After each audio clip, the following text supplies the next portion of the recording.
joining us today and over the past few days.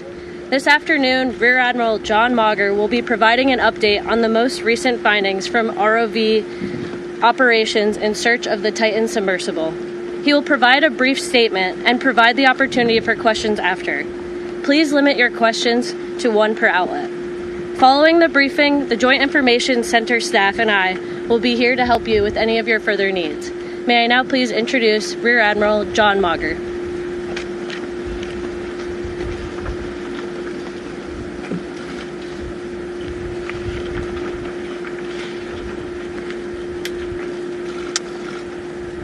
This morning, an ROV, or remote operated vehicle, from the vessel Horizon Arctic discovered the tail cone of the Titan submersible approximately 1,600 feet from the bow of the Titanic on the seafloor. The ROV subsequently found additional debris. In consultation with experts from within the Unified Command, the debris is consistent with the catastrophic loss of the pressure chamber. Upon this determination, we immediately notified the families. On behalf of the United States Coast Guard and the entire Unified Command, I offer my deepest condolences to the families. I can only imagine what this has been like for them, and I hope that this discovery provides some solace during this difficult time.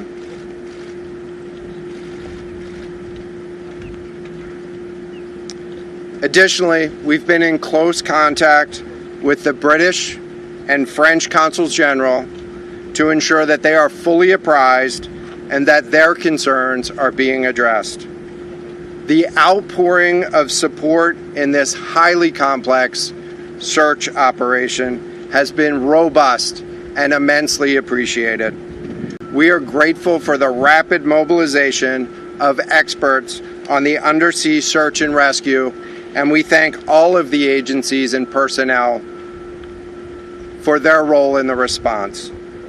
We're also incredibly grateful for the full spectrum of international assistance that's been provided.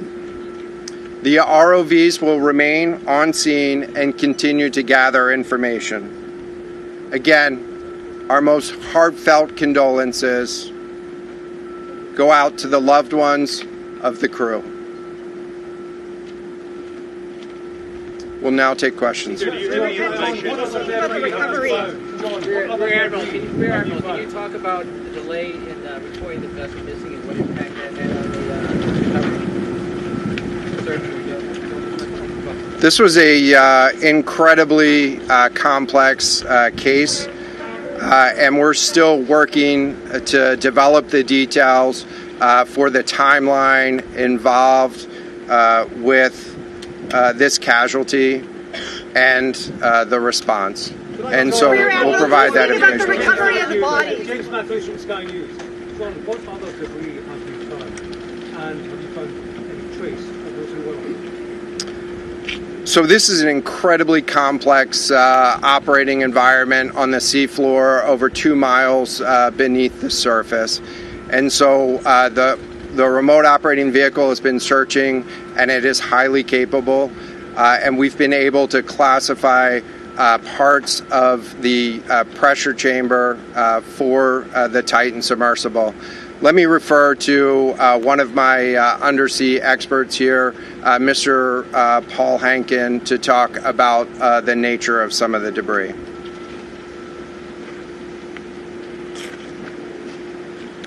Thank you, Admiral. So essentially, we found 5 different major pieces of debris that told us that it was the remains of the Titan. The initial thing we found was the nose cone, which was outside of the pressure hull. We then found a large debris field. Within that large debris field, we found the front end bell of the pressure hull. that was the first indication that there was a catastrophic event. Shortly thereafter, we found a second smaller debris field. Within that debris field, we found the other end of the pressure hull, the aft end bell, which was basically comprised of the totality of that pressure vessel. We continue to map the debris field, and as the Admiral said, we will do the best we can to fully map out what's down there. Thanks, Paul. Yes, sir. Go ahead. It's a very difficult question to ask, but it will be an important one for the families, of course. What are the prospects of recovering the bodies of the missing crew? So the questions was related. I'm restating the question from the standpoint of sometimes it's hard to hear the question here. What are the prospects for recovering crew members?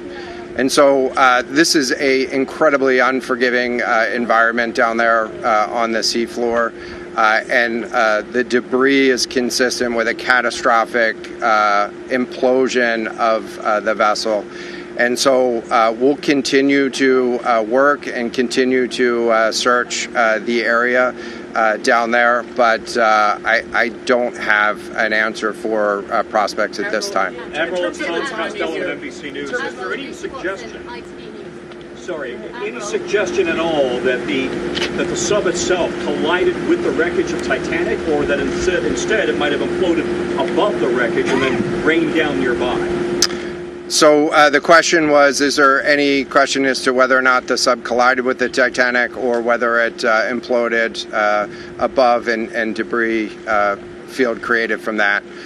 So the location of the Titan submersible was in an area that was approximately 1,600 feet from the wreck of the Titanic.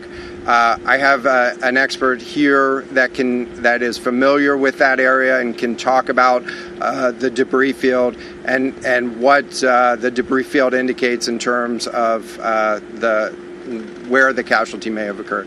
Rear Admiral, really quickly, can you tell me when that massive fleet will be called back? The expert voice is coming up to answer the question. Thank you, Admiral. So the question is, where does the wreck lie in relation to the Titanic?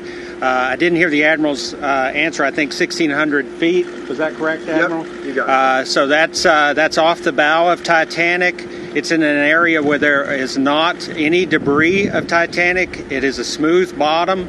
To my knowledge and anything I've seen, there's no Titanic wreckage in that area.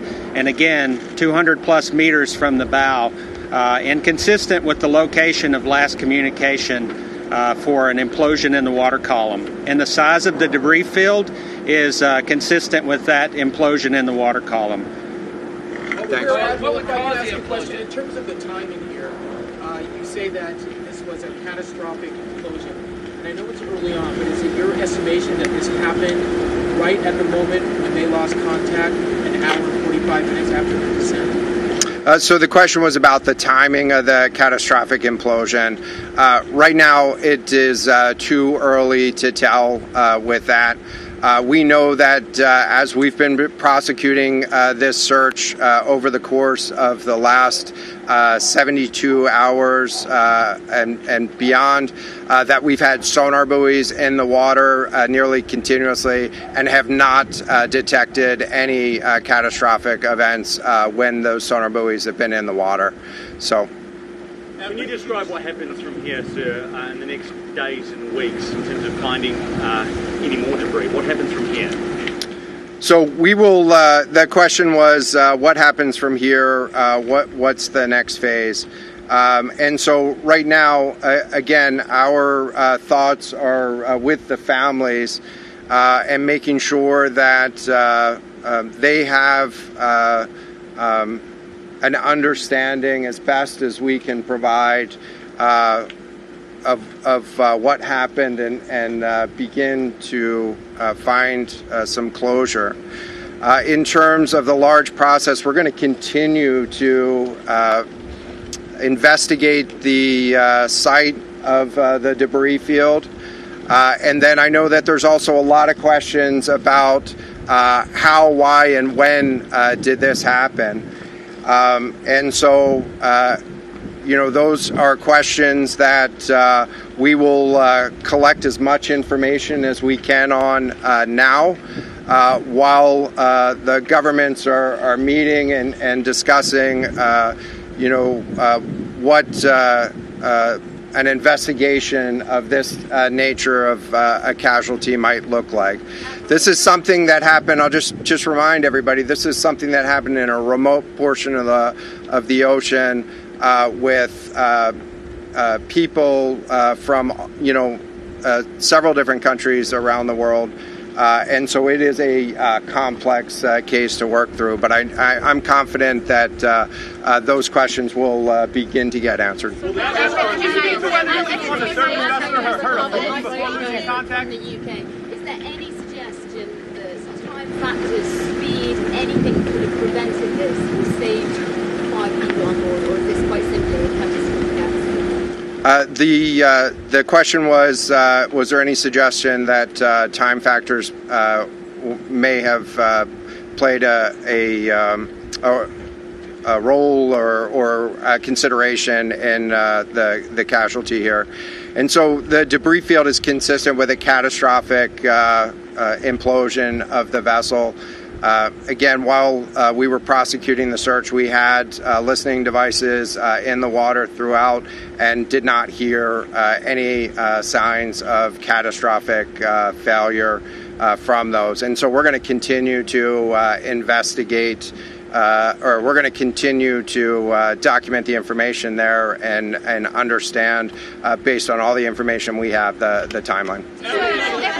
And you were listening to a news conference there with Rear Admiral John Mauger with the U.S. Coast Guard, confirming that those 5 people on that submersible have perished, saying that it was, quote, a catastrophic implosion. Also mentioning that the why, how, when did all of this happen is still unclear, but wanted to make sure the families of those 5 people you see on your screen right there were notified before they held this news conference. I want to go to Roxana Saberi, who is in Boston, has been there for several days covering this. A lot of people hoping for a miracle, but obviously as the hours went on, knowing about this supply of oxygen that they had and the fact that this was not a submersible that had been approved or certified by any regulatory body, many people had feared the worst. Roxana?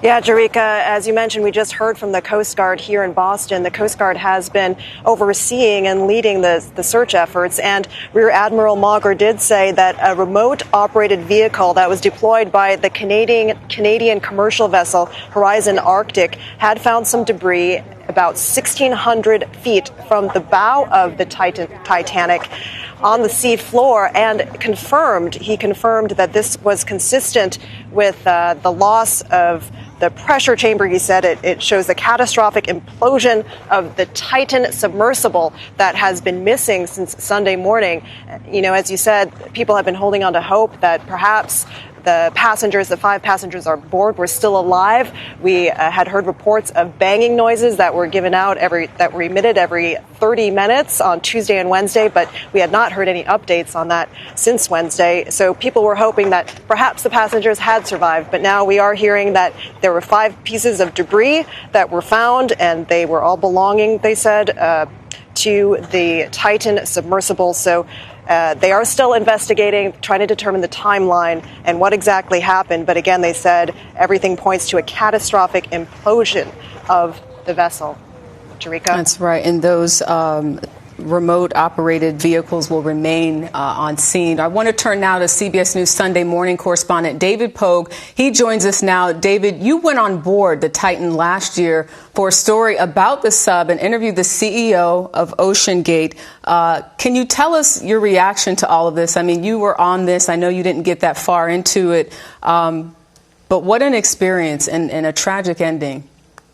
It's a complicated brew of emotions. I haven't completely processed the fact that Stockton Rush, the CEO, the designer of the sub, the pilot of the sub, is gone. I spent 9 intense days with him last year on the Horizon Arctic, the very ship that has just discovered the wreckage. And P.H. Nargeolet, one of the most dived Titanic experts in the world, These were amazing guys. These were adventurers. You know, these are not like me, or possibly you. They thrive on risk and danger and exploration, and it's hard to think that they're just gone like that.